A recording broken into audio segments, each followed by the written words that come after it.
Hello friends, today we are going to see how you are going to sign up into Esic IP portal as well as how you have to log in into Esic IP portal. First you have to go to the website esic.gov.in.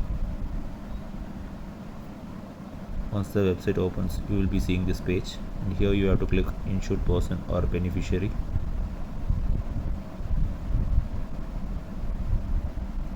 And you will be directed to another portal and you have to click OK.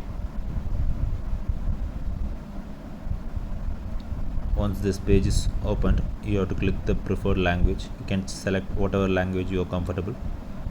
As of now I am giving English. And if you know your login credentials, you can select insured person and you can proceed with your login. And if you are a new person, you have to give sign up.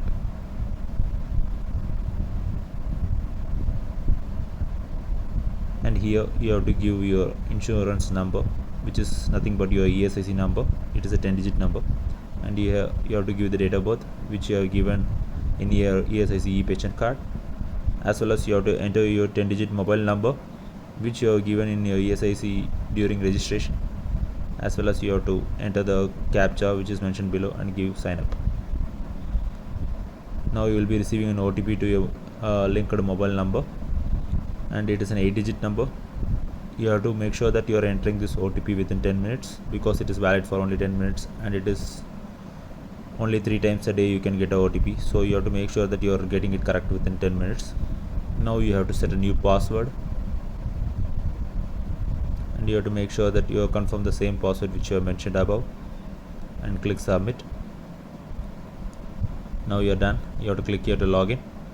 Now you have to give your ESIC number in username column and enter the password which you have set just minutes above,